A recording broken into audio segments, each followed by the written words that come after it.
우리 평가받은 것은 여러분들 잘 알고 있습니다. 그것으로 제가 답변 대신하겠습니다. 예. 예. 경북일보 이상만 기자입니다. 예. 지금 계속 신도시 화두가 되는 이 예. 중학교 부지 유치 때문에 예. 운수님이 주장하는 거하고 지금 행정직이 주장하는 게 이게 엇갈리고 있습니다. 예. 거기에 대해서 명확하게 좀 이 자리를 빌어서 예. 설명을 좀 부탁드리고요. 그리고 이 지금 선거에 보니까 각 밴드에 보니까 네거티브가 너무 심하게 갈 정도로 상대방이 서로 이렇게 하고 있는데 그에 대한 이제 출마 후보자로서의 생각이 어떠신지에 대해서 좀 부탁드리겠습니다. 네. 제가 신도시에 가장 제가 첫 번째 공약이 중학교 초등 옆에 하겠다. 그걸 분명히 제가 밝히는데 제가 왜 그걸 하느냐. 저는 이제 행정을 해봤거든요. 주민이 원하는데 법도 주민이 원한다 바꾸고 있습니다. 우리 잘못되면 중앙에 가서 이게 잘못됐다 설명하고 저는 이제 큰 프로젝트 추진할 때 법이 안 맞는 것이 있습니다. 안 맞는 것은 법 전문가들의 회의를 합니다. 회의해서 이 법이 이렇게 했고 안 맞다. 그 회의록에 다 적어요. 법이 다 맞는 것이 아니거든요. 이러고 보면은. 그래갖고 회의록에 해서 그걸 다 공개해놓고 그대로 추진해버립니다. 추진하면은 감사와도 법이 꼭 한실에 안 맞고 전문가들하고 했을 때 이 법이 현실에 안 맞다. 그걸 해서 붙여놓고 하면은 혼자 결정한 것이 아닙니다. 아닌데 신도시의 가장 중요한 문제, 중학교 초등학교 설립 문제는 제가 처음부터 강하게 주장했는데 신도시에 지금 신도시가 기본계획이 설립되고 난 뒤에 지금 10번 도시계획을 바꿨습니다. 원래 완벽하게 모든 계획을 못합니다. 기본계획을 하고 10번 바뀌었다는 것은 계속 주민들이 원하는 걸 해줍니다. 예전부터 지금 도시가 한 40년 됐어요. 지금도 도시계획을 바꾸고 있습니다. 그런데 중학교 문제는 처음에 설립 장소를 했는데 1단지 내에 초등학교, 고등학교인데 중학교부터 이거 엄청스럽게 잘못된 적입니다. 처음에 제가 신도시 본부장 했고 그렇지만은 처음부터 완벽하게 될 수 없거든요. 학교 문제는 수요가 더 많아지면 또 학교를 설립합니다. 하는데 초등학교 옆에 경북개발공사가 임대주택 지으려고 해놨는데 경북개발공사는 우리 도에서 제가 예산기 할 때 500억 기금을 출자했습니다. 또 우리 751은 모든 도유재산을 개발공사에 줬습니다. 왜 그런가 하면은 개발공사는 자산이 있어야 돈을 빌립니다. 돈을 빌려가지고 도시개발해서 불안합니다. 그래서 팔아갖고 갖는 구조로 돼 있어요. 그러니까 재산이 없으면 자금을 빌리지를 못합니다. 그래서 우리 도에서 현금 출자 500억, 도유재산을 모두 개발공사 줬어요. 그리고 1단지 내에 개발할 때 이익을 많이 봤어요. 많이 봤으면 개발공사 가지고 있는 거 학교로 지가면은 105만 원 적게 될 겁니다. 조성가로 주게 돼 있어요. 주게 돼 있으면은 그가 지금 이제 아마 10,000평입니다. 근데 중학교 들어서면 6,000평 하면 됩니다. 되는데 그만 이제 한 60억, 70억 정도 하면 됩니다. 개발공사가. 근데 지금 거기에 보면 중학교가 5개 있습니다. 우리 신도시 내에. 초등학교 7개 있을 거라요. 그 중에 한 개를 없애야 그걸로 옮겨주면 되거든요. 옮겨주면 되고 도시계획 또 바꾸면 됩니다. 못할 이유가 없어요. 저는. 그래서 단지 보면은 교육청에서 2019년도 3월 달에 보면은 우리 안대위원회 질문을 했습니다. 중학교 한 개가 설립하는데 6,000세대가 있어야 된다. 그런데 그 당시에 답변 자료를 보면 9,118세대라고 12,000세대 되는데 부족하다 그랬어요. 그 뒤에 보면은 저게 800세대가 더 생기고 지금 이 작품에 LH가 짓는 500세대입니다. 다른 거 짓는 것이죠. 그렇게 됐을 때 거의 12,000세대 되고 있습니다. 이거는 법적 문제가 아니고 규정의 문제입니다. 중앙정부 설득만 하면 됩니다.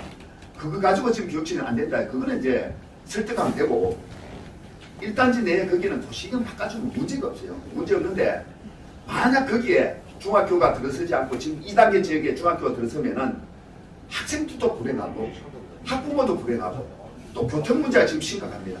태워줘야 돼요. 그까지 학생들은. 그러면 얼마나 불편한 상황이 많아요. 그래서 주민이 원하는 대로 하는 것이 우리 행정의 목적입니다. 그게 목적이기 때문에 반드시 제가 당선되고 2년 뒤에 지을 수 있도록 확증을 이 자리에서 공언하겠습니다. 그리고 만약 제가 구수 당선되면은 재선 승부를 걸겠습니다.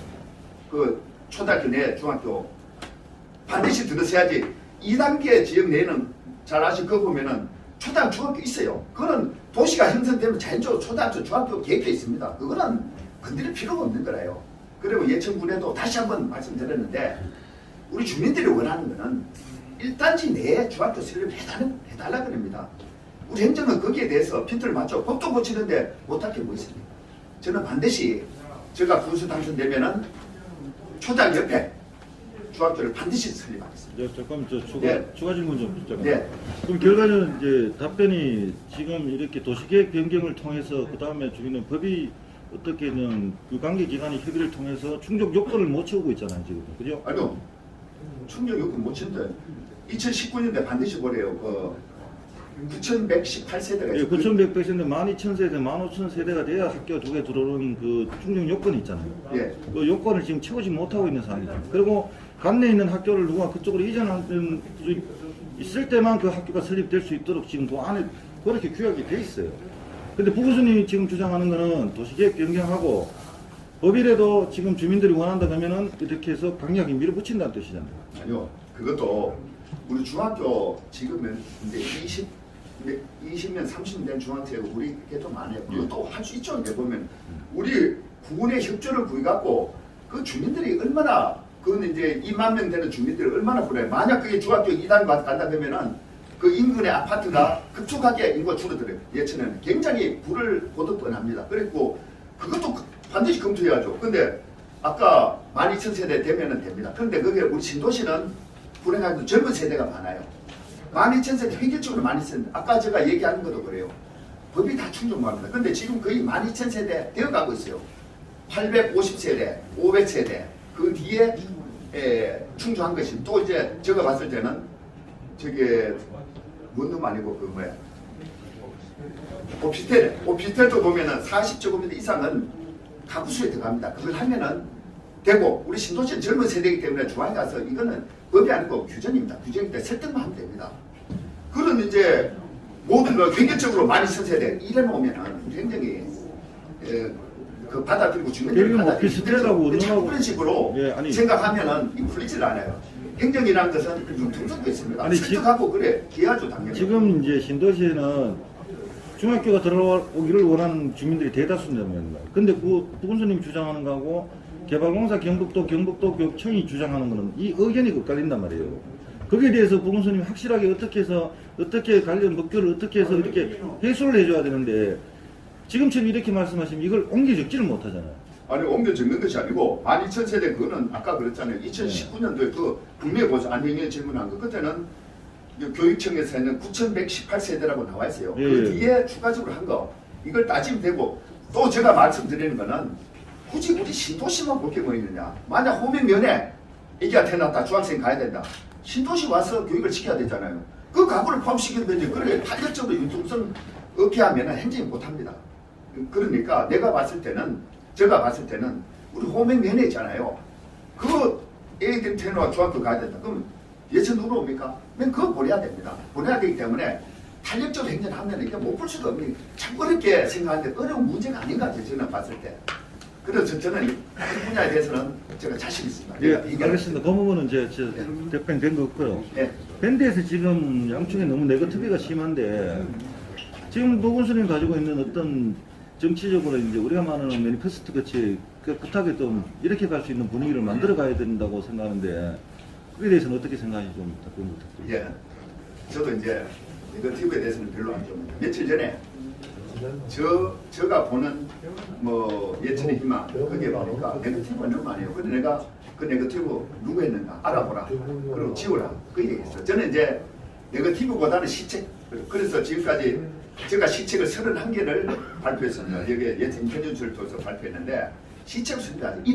이렇게 선거가 바뀌어야지 네거티브로 언제까지 갑니까? 저도 성공리 땅에 대해서 계속 네거티브로 하는데 성공리 땅도 제가 이제 기본계획만 수립하고 떠났는데 그렇게 될 경우에 우리가 도시계획이 커지고 예천 인구가 근 40 동안 줄어들어요.